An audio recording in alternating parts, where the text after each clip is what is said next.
नुकसान हो, ये नहीं मांगे कि भक्ति प्राप्त हो। कहा क्या कह रहे हो? कहा जिसके ऊपर हाथ रखूं भस्म हो जाए। अब भगवान के मुंह से निकल गया तथास्तु। अब जब इनके मुंह से तथास्तु निकला तो बढ़ा भगवान भोलेनाथ के ऊपर। कहा अरे क्या कर रहे हो तुम? कहा जो आपने वरदान दिया है उसी का परीक्षण कर रहा हूं। कहा हमारा ही वरदान हमारे ऊपर परीक्षण कर रहे हो? कहा सबसे पहले पता तो चले कि जो तुम वरदान दिए हो कि सही है कि गलत है। जो अच्छे चेले होते हैं गुरु की भी परीक्षा ले लेते हैं, गुरु की भी ऐसी तैसी कर देते हैं। अब भगवान भोलेनाथ भागे और पीछे पीछे उसी का नाम भस्मासुर है। बोले वृंदावन बिहारी लाल की। अब भागे भागे बाबा चले जा रहे हैं, बड़े कष्ट में हैं। नारायण का स्मरण किया, नारायण बचाओ। और भगवान ने कहा कि बाबा हमारा बहुत कष्ट में है। और तुरंत आकर प्रकट हो गए बटू बेस में, जैसे आचार्य जी बैठे हुए हैं।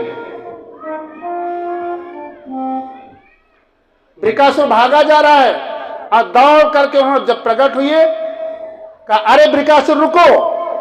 अब वृकासुर ने सोचा कि हमारा नाम जानता है, बड़ा सिद्ध महात्मा है कोई, तो कहा नहीं रुकूंगा। क्योंकि अगर मैं रुकूंगा तो ये भोलेनाथ भाग जाएंगे। कहा क्या बात करते हैं, उनको मैं रोक देता हूं। अब भगवान से इशारा कर दिया, भगवान भोलेनाथ से इशारा कर दिया भगवान श्री कृष्ण ने, और कहा रुको भोलेनाथ मत भागना। अब भोलेनाथ वहीं रुक गए। कहा अब मेरी बात सुनो स्थिर होकर के। तुम पसीने पसीने होकर के भागे जा रहे हो और इस शरीर को ज्यादा कष्ट नहीं देना चाहिए। अब भगवान श्री कृष्ण प्रवचन करने लगे उसको भ्रमित करने के लिए। कहा कि इसको कष्ट नहीं देना चाहिए, इस तन को, और हमेशा हम इसको मेहनत में ही नहीं लगाए रखना चाहिए, कभी न कभी इसको आराम देना चाहिए।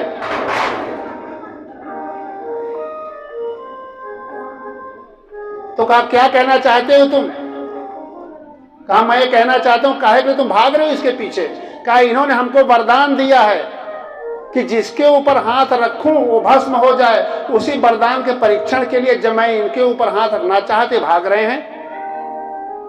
भगवान बड़े जोर से हंसे। कहा रे तुम किसकी बात करते हो?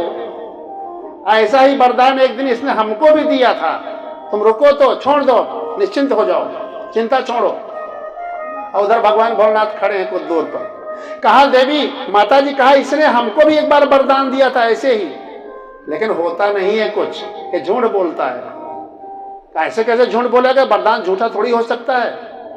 भस्मासुर ने कहा रे भांग छान कर करता है, एक बार इसने हमको दिया वरदान, इसको खुद ही पता नहीं क्या बोल रहा हूं मैं। इसने हमको दिया और कुछ हुआ नहीं है, देखो मैं रख रहा हूं अपने ऊपर हाथ, कुछ नहीं हो रहा है। अब तुमको ही कहता हूं मैं कि परीक्षण अगर करना है तो थोड़ा ऊपर रखो, जब थोड़ी गर्मी लगेगी तब मत रखना भाई। लेकिन जैसे गर्मी न लगे और जहां तक मैं कहूं वहां तक हाथ को ले आना। अब देखता मैं कुछ सही कह रहा हूं, कुछ नहीं होगा, तुमको निश्चिंत रहो। भस्मासुर ने हाथ उठाया ऊपर। अब भगवान कृष्ण है, कहा देखो उठाओ हाथ। उठाया, कहा गर्मी लगी? कहा नहीं। कहा और नीचे लाओ। अब कहा नहीं कुछ नहीं हो रहा है। कहा मैं तो कह रहा हूं कुछ नहीं होगा। अब भगवान की प्रेरणा से जैसे ही उसने ठप से हाथ रखा भस्म हो गया। बोले वृंदावन बिहारी लाल की जय हो। इस प्रकार से भगवान की लीलाएं भक्तों की रक्षा के लिए। अब भगवान भोलेनाथ से कहा देखो बाबा आइंदा ऐसा वरदान मत दिया करो, संभाल करके दिया करो, नहीं तो अपने वरदान से तुम खुद ही कष्ट में आ जाते हो। भगवान भोलेनाथ का यही काम है। महादेव शंकर जग से निराले, बड़े सीधे साधे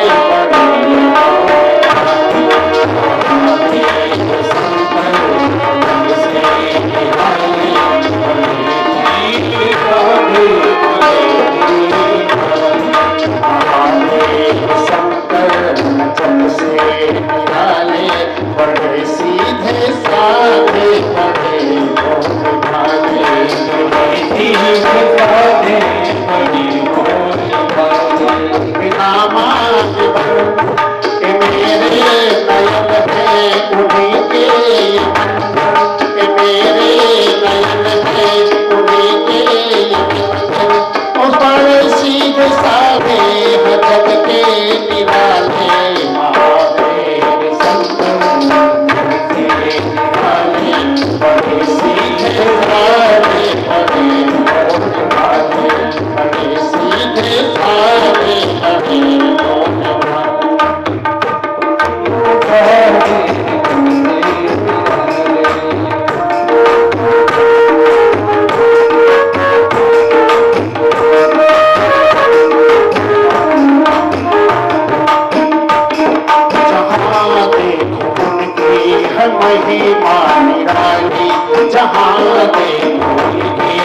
वही मां निराली, सारा जहां वो दाता सहारे, सारा जहां वो निराला, बिना मांगे वरदान सबको मिलेगा, बिना मांगे वरदान सबको मिलेगा, तो पूरी करके सबकी दिलासा, अंधेरे नीचे उतारे,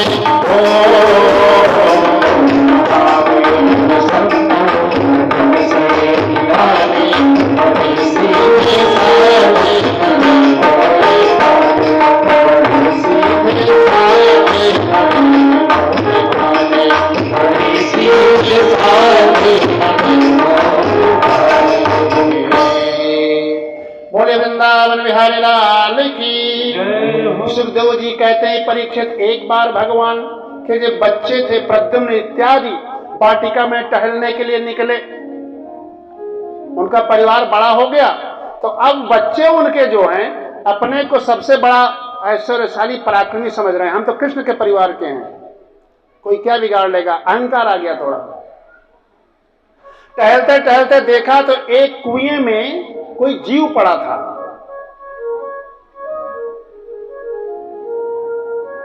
शाम प्रद्युम्न वगैरह थे, उन्होंने कहा कि देखो निकालो इस जीव को, कौन है। सबने कोशिश किया लेकिन निकाला नहीं गया। टहलते टहलते भगवान कृष्ण आए और उसे बताया गया कि वहां पर कोई पड़ा हुआ है भगवान। तो भगवान ने अनायासी बिना किसी प्रयास के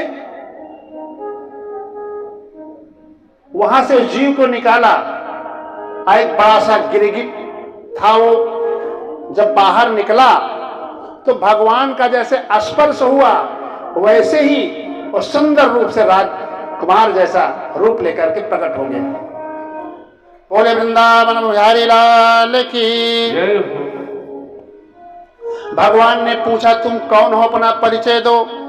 दशामिमान वाकतमेन कर्मणा संप्रावितोस्य तदर्ह सुभद्र आत्मानमाख्याहि बिभित्सतानो यन्मन्नसेना क्षममत्र वक्तुम। भगवान की वाणी कितनी बढ़िया है।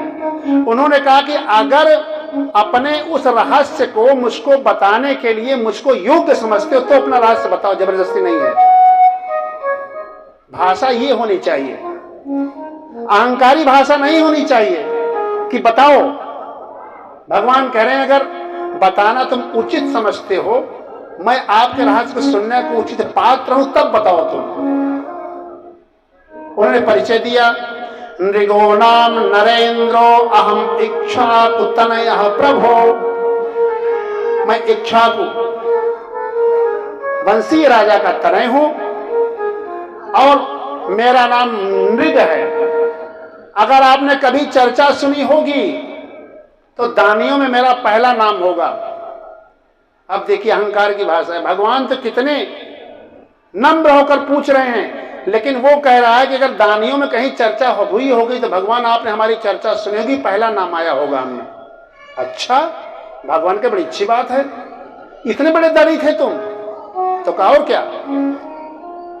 जैसे जिसने सबसे ज्यादा चंदा दिया होगा किसी आयोजन में, वो सबसे पहले कहेगा और 10 जगह बताएगा मैंने इतना देकर आया।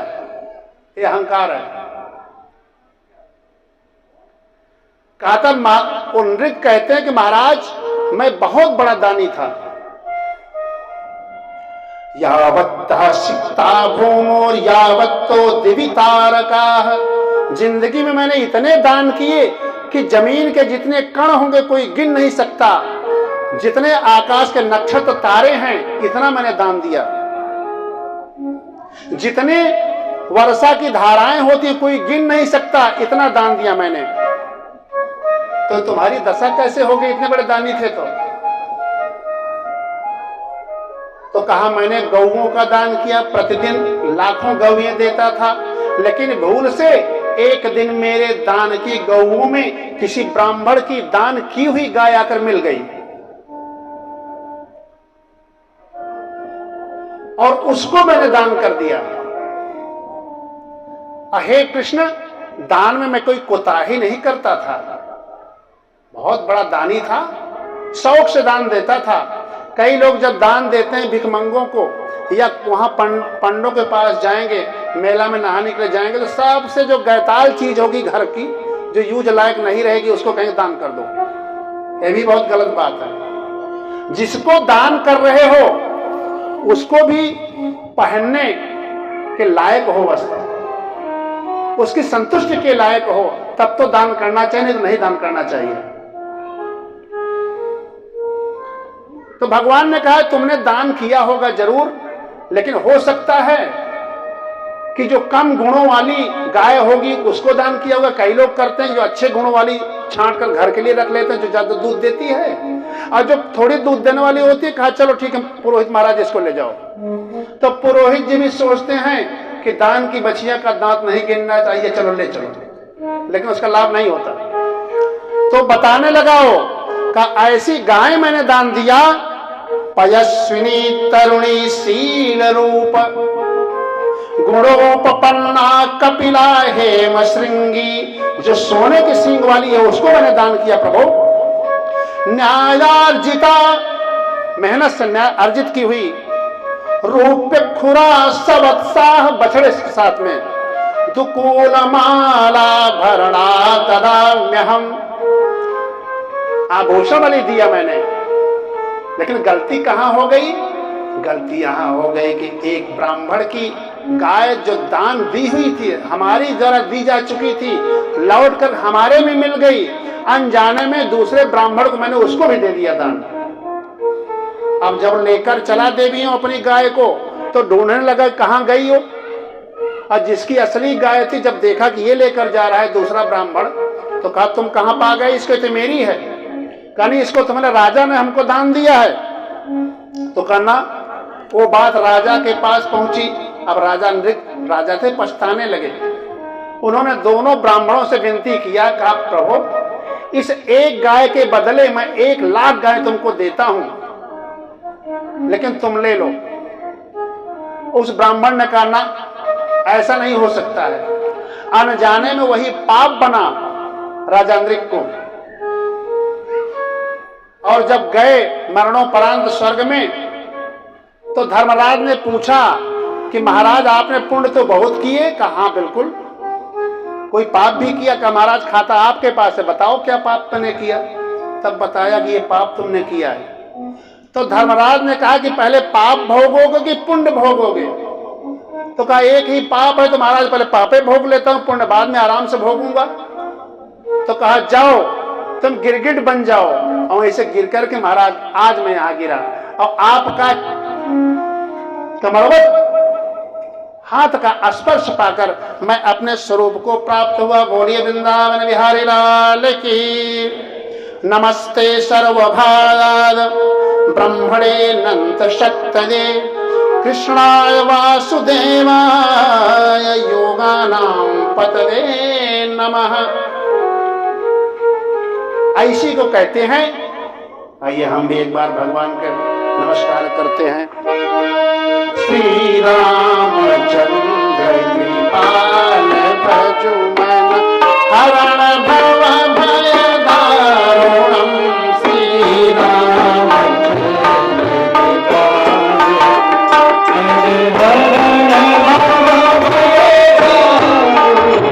नवकंज भोजन कंज मुख करकंज पद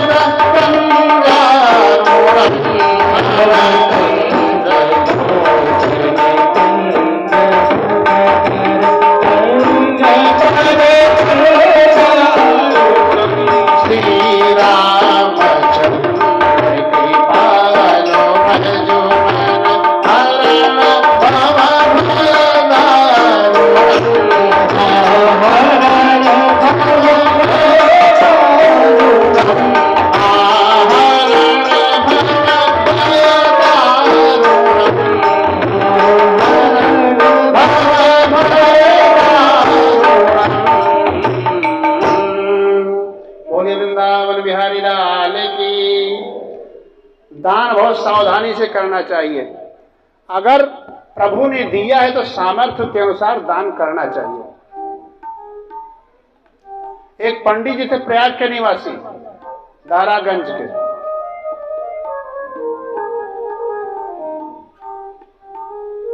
वो कभी दान नहीं करते थे, रहते थे दारागंज में, कभी गंगा स्नान ही नहीं करते थे दुबे जी। और किस लिए नहीं करते थे कि जाऊंगा तो पंडा दान लेगा, 11 रुपए देकर आना पड़ेगा। जिंदगी में स्नान नहीं किया उन्होंने, और रहते थे बिल्कुल किनारे। दूर वाले स्नान कर लेंगे लेकिन नजदीक वाले नहीं जा पाएंगे। पत्नी ने कहा कि अरे सारी जिंदगी बीत गई, भले मानुस, कम से एक बार तो स्नान कर लो, कसम तो छुड़ा लो। तो कहा नहीं, नहीं जाऊंगा। पांडे साहब बवाल करके बैठे रहते हैं, सबको मैं जानता हूं, जन्मपत्री मेरे पास है, कुछ नहीं होता है। कहने आज तो जाना पड़ेगा, पूर्णिमा का दिन था। पत्नी के जबरदस्ती भेजने पर चले गया नहाने के लिए। बड़े ध्यान से सुनना। अब गए तो सारा दिन टहलते रहे हर घाट पर। माघ मेला में बिटिया, माघ मेला में हर घाट पर टहलते रहे, और जहां देखा कि कोई पंडा न हो वहीं नहाऊंगा। अब पहुंचते पहुंचते वहां तो भाई सब ठाट बाट के साथ लगाकर छत पर तो बैठे, तो भाई तो कमाई का धंधा है उनका। अब पहुंच गए दशाश्वमेध घाट पर, वहां भी पंडे। तो और आगे चले गए श्मशान घाट पर, जहां कोई नहीं था। शाम हो गई, सूरज डूबने वाला था। कहा ये अच्छी जगह मिली, यही नहाऊंगा। गए महाराज, और जैसे ही डुबकी मारा वैसे ही भगवान विष्णु पंडा का रूप धारण करके आ गए वहां। जय हो जजमान की, जय जयकार हो। अब इतने में नहाकर जैसे पीछे देखा, अच्छा तो यहां भी आ गए, श्मशान घाट भी नहीं छोड़ा तुमने। नहीं जजमान नाराज मत हो, हम तो यहां आ जाते हैं और यहीं कुछ दान दक्षिणा मिल जाती है हमको। आप जैसे लोग आ जाते हैं जजमान नहाने के लिए तो मिल जाता है। तो कहा लेकिन यहाँ दान नहीं मिलने वाला है हमसे, इसीलिए जगह मैंने ढूंढी है शाम तक। कहा नहीं भाई, दान तो देना पड़ेगा।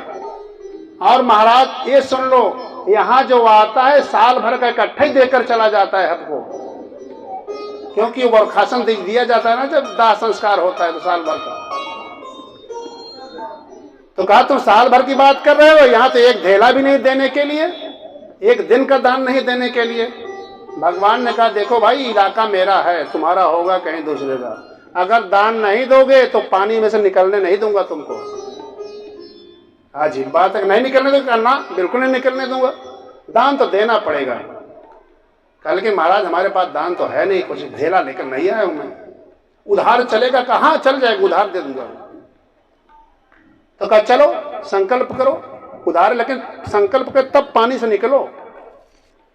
लिया गंगा जल, कहा कि ठीक है एक धेला, एक आने का संकल्प करता हूं, उधार है वो, फिर दूंगा तुमको कभी। कहा चलो ठीक है, मान गया, मैं बड़ा संतोषी ब्राह्मण हूं, कोई बात नहीं, आओ बाहर आओ। अब गए नहा, बिल्कुल वहां से कपड़ा उपड़ा पहन कर पहुंचे, स्वामी स्नान हो गया। कहा हाँ देवी, चकाचक का स्नान हो गया, बढ़िया हो गया। अब जैसे गए वहां, भीतर कपड़ा बदल रहे थे, पंडा महाराज पहुंच गए दरवाजे पर, खटखटाया, पंडित जी पंडित जी। कहा देखो कोई आया है क्या? देवी ने दरवाजा खोला, सामने पंडा महाराज पंडित जी खड़े थे।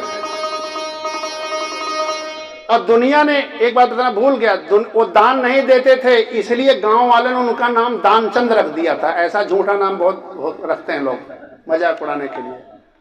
दान नहीं दिया कभी जिंदगी में, और नाम दानचंद। कहा दानचंद जी हैं? कहा घर तो यही है, अभी स्नान करके आए हुए हैं। तो कहा जाकर कह दो पंडा महाराज आए हैं। गई, अरे कहा कौन आया है? कहा पंडित जी खड़े हैं, वो कह रहे हैं उधार लेने आया हूं, कुछ किसी को देव करके वादा करके आए हो क्या वहां से? तो कह रहे आ गया यहाँ भी, अभी तो कुछ ही टाइम, एक भी दिन नहीं बीता है। तो कहा जाकर कह दो कि बड़ी तबीयत खराब है जजमान की, बुखार है बहुत तेज। पत्नी गई, कहा महाराज बुखार बहुत हो गया है उनको, बहुत तबीयत खराब है। तो भाई ये तो बहुत गड़बड़ बात है, बुखार हो गया है और मैं उनका पुरोहित हूँ, वो हमारे जजमान हैं, तो उनके कल्याण की सिद्धि के लिए हमको तो कुछ करना पड़ेगा। यही तो पुरोहित का कर्तव्य है। जो पूरे पुर का कल्याण करे वही पुरोहित है। और मैं अपने जजमान का कल्याण करूंगा, देवी हमारा एक कमरा दे दो, यहीं पर बैठूंगा, मैं अनुष्ठान करूंगा, हमारे जजमान का कल्याण हो जाए। अब जाने वाला नहीं हूं जब तक उनकी बीमारी न ठीक हो जाए। और भगवान विष्णु थे। अब और सांसद पड़ी उसको, गए वो, कहा क्या कह रहे हैं पतिदेव के पास? कहा कह रहे हैं कि रहूंगा यहीं जब तक नहीं ठीक हो जाएंगे। अरे बाप रे, तो पीछे नहीं छोड़ा है। तो कह दिया, उसने कहा कि कह दो मर गए, लेकिन दान ने एक ढेला नहीं दूंगा, वो भी जिद पर अड़ गए। कह दो मर गए। 5 मिनट गई रोती हुई और कहा कि महाराज बड़ा वो हुआ, अब क्या बताएं भगवान की क्या इच्छा। उनका प्राणांत हो गया हमारे पतिदेव का। अरे बाप रे, ये तो बहुत गड़बड़ हुआ भाई, जजमान हमारा खत्म हो गया। अब तो देखिए तुम्हारे पास कोई मदद के लिए है भी नहीं, और अब तो जितनी दाह क्रिया की सब तैयारी करना है हमारी जिम्मेदारी है। अब हम पूरी तैयारी करके उनका विधिवत संस्कार करके तब जाएंगे। अब वो जो दानचंद जी थे वो दम साध कर पड़ गए चारपाई पर चद्दर ओढ़ करके। गांव में हल्ला मच गया, मर गए, पत्नी रो रही है। अब पुरोहित डटे हैं, कहा भैया कोई बात नहीं, संसार है ऐसे ही होता है, निकालो इनकी लाश को। निकाली गई लाश, तिथि तैयार की गई, कफन वफन उड़ाया गया, बांधा गया उनको, और तब तक दम साधे चुपचाप बंदा पड़ा है, कोई परवाह नहीं उसको। कहा देखा जाएगा। पत्नी ने कहा, अब जब लेकर चलने लगे तो पत्नी ने कहा, अरे भैया मरे नहीं हैं, मत ले जाओ, कोई मत ले जाओ। अब भगवान कहने लगे, यार बहुत बिहवल है, व्याकुल है, क्या कह रही है इसको पता नहीं, ले जाओ इसको, थोड़ा सांत्वना दो। भाई वासांश जीर्णान यथा विहाय तथा श्रेणान विहाय जीर्णा, ये तो जीव की गति होती है, पागल हो रखी है, समझाओ इसको। पत्नी को उधर बांध कर रखा घर वालों ने, और स्मशान घाट पर पहुंच गए, जहां नहाया था वहीं पहुंच गए। अब चिता में आग लगाने की तैयारी होने लगी, पूरी तैयारी हो गई। जैसे आग लगाने के लिए वहां के जो पुरोहित थे, जो पंडा हैं, जो चिता का दाह कर्म करवाते हैं, आग जलवाते हैं, जैसे आग लगाई जाने लगी वैसे ही भगवान ने कहा, रुको रुको रुको, एक मिनट रुको। कहा क्यों, क्या हो गया? कहा भाई हमारा ये जजमान है, इसके कान में कुछ कहना है हमको। तो भगवान ने कहा कि मैं भगवान हूं, जो मांगना हो मांग लो, आया हूं बैकुंठ से, हमसे नाता जोड़।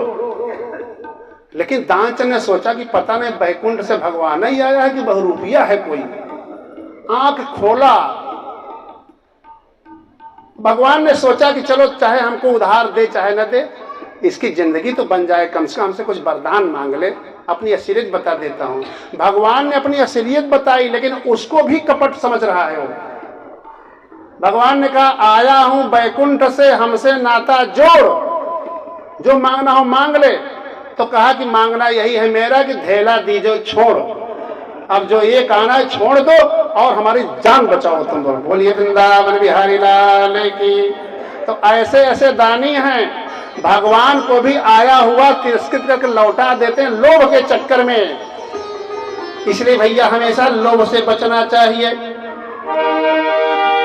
तात तीन अति प्रबल खल काम क्रोध और लोभ, मुनि विज्ञान धाम मुनि विज्ञान धाम मन करहि निमिष महु छोड़। इसलिए सब कुछ छोड़ करके भगवान की शरण जाना चाहिए। क्या कहना चाहिए? मंगल भावन मंगल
पांडवों ने राजसू यज्ञ किया, लेकिन राजसू यज्ञ में भगवान गए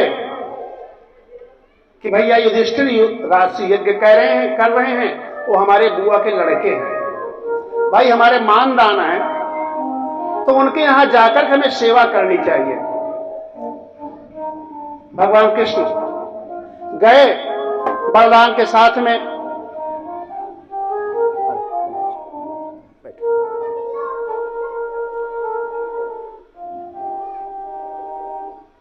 तो कहा देखिए राजसू यज्ञ तो युधिष्ठिर करेंगे, लेकिन एक समस्या है, राजसू यज्ञ वही कर सकता है जो 10 दिशाओं में जिसकी विजय हो रखी हो, कोई राजा न बचा हो। लेकिन जरासंध बचा हुआ है अभी, तो हे केशव बिना तुम्हारे जरासंध नहीं मरेगा, जाओ उसको जीतो और तभी राजसू यज्ञ पूरा होगा। युधिष्ठिर ने कहा, तो कहा भैया कोई बात नहीं, मैं भीम और अर्जुन वेश बनाकर जाते हैं उसके पास में और भिक्षा मांगते हैं। वो ब्राह्मणों का बड़ा प्रेमी है जरासंध, ब्राह्मण जो कहते हैं कि मांगने में, जो मांगे उसको पूरा करने में वो हिचकेगा नहीं, और वहां पर उन्होंने मांग लिया। स्वयं जरासंध आए मिलने के लिए कि हे ब्राह्मण देवता, मैं बिना ब्राह्मणों को भोजन कराए, बिना दान दिए भोजन नहीं ग्रहण करता, तो बताइए आपकी क्या इच्छा है। वहां तीनों बैठे हैं, विप्र वेश में अर्जुन भी हैं, भीम भी हैं और स्वयं भगवान कृष्ण भी हैं। राजन विद्यतेनाथीन प्राप्ता नरथिनो दूरमागतान तन्नः प्रयच्छ भद्रम ते यद्वयम् कामयामहे। हमें भिक्षा चाहिए, और भिक्षा में क्या चाहिए, हमें अब युद्ध की भिक्षा दिए, द्वंद्व युद्ध हम लड़ना चाहते हैं आपसे। जब वचनबद्ध हो गया तब उसका माथा ठनका, ब्राह्मण द्वंद्व युद्ध के लिए आया है तो ब्राह्मण हो ही नहीं, तुम क्षत्रिय हो। युद्धनो देहि राजेंद्र द्वंद्वसो यदि मन्यसे युद्धार्थिनो वयं प्राप्ता राजन्यानान्य कांक्षिणा। परिचय दिया कि मेरा भीम है, मेरा भाई है, मेरा भाई अर्जुन है, अब मैं आपका पुराना शत्रु हूं केशव। अब असली बात बता दिया। असौ भृकोदर पार्थस्तस्य भ्राता अर्जुनो ययम् अयनोर मातुलेयम मां कृष्ण जानीहि ते रूपम्। आपका दुश्मन मैं हूं।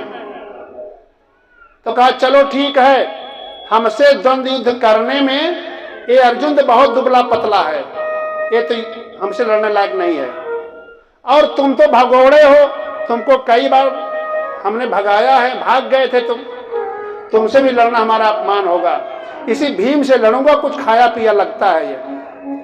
अब भगवान ने भीम को तैयार किया, कहा लड़ जाओ भैया कोई बात नहीं है। 28 दिन तक युद्ध चला, दिनों रात लड़ते रहे। 27 दिन के बाद जब 27 दिन बीत गए तो हिम्मत पस्त हो गई भीमसेन की।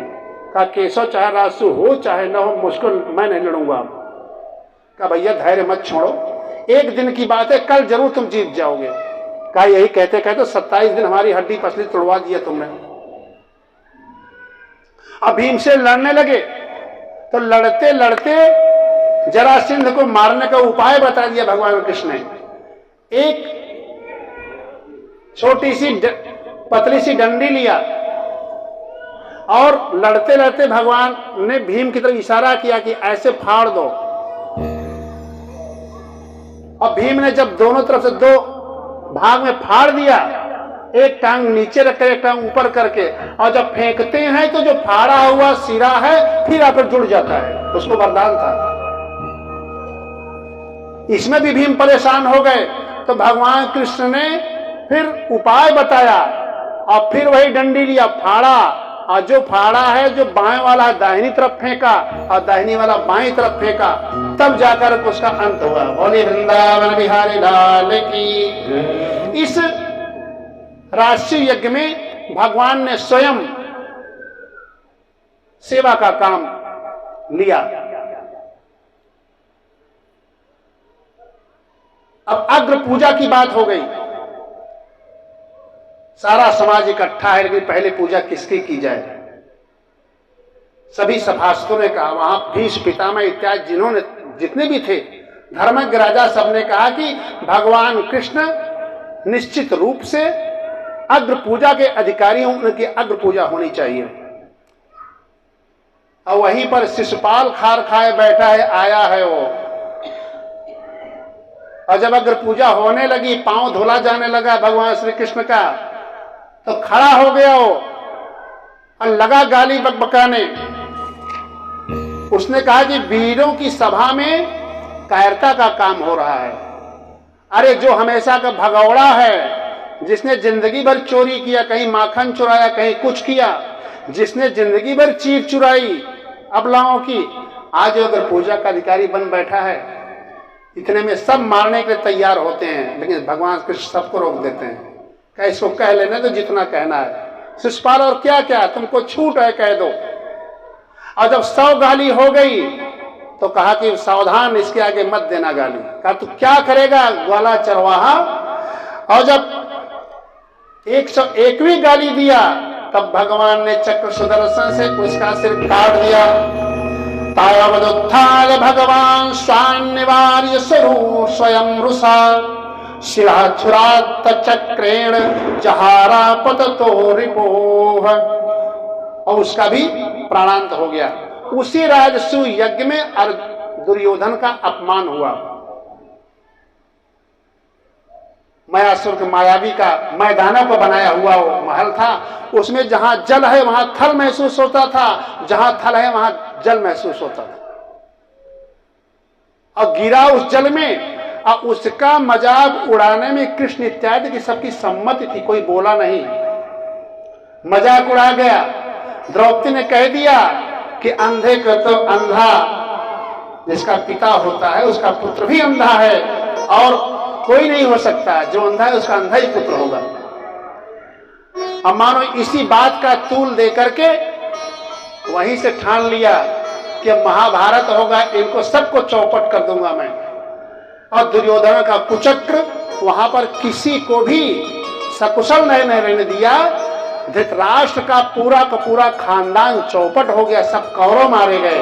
बोले वृंदावन बिहारी लाल की। देखिए, जहां पर धर्म अधर्म का विचार किए बिना किसी अपने पुत्र को आगे बढ़ाया जाता है, पुत्रमोह में अंधा हो जाता है। धृतराष्ट्र अंधे थे, लेकिन पुत्रमोह भी और ज्यादा अंधे हो गए। तो वहां उस कुल की कुशलता नहीं रहती है। ये 100 थे, 100 के 100 मारे गए, और 5 थे धर्मज्ञ थे, नीतिज्ञ थे, भगवान कृष्ण का आशीर्वाद था उनके साथ में, तो 5 के 5 बचे रहे। बोले वृंदावन बिहारी लाल की। इस प्रकार से क्यों?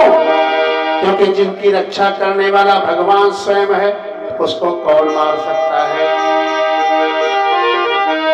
किसी ने किचा पिसर गई को तासो, सीने की पिसर गई को तासो, सीने की पिसर गई को तासो, सीने की पिसर गई को तासो, बड़े रखवार महापति तासो, बड़े रखवार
इसके बाद सातवीं कथा का जो प्राण है सुखदेव जी उस प्रसंग को रखते हैं सुदामा चरित्र।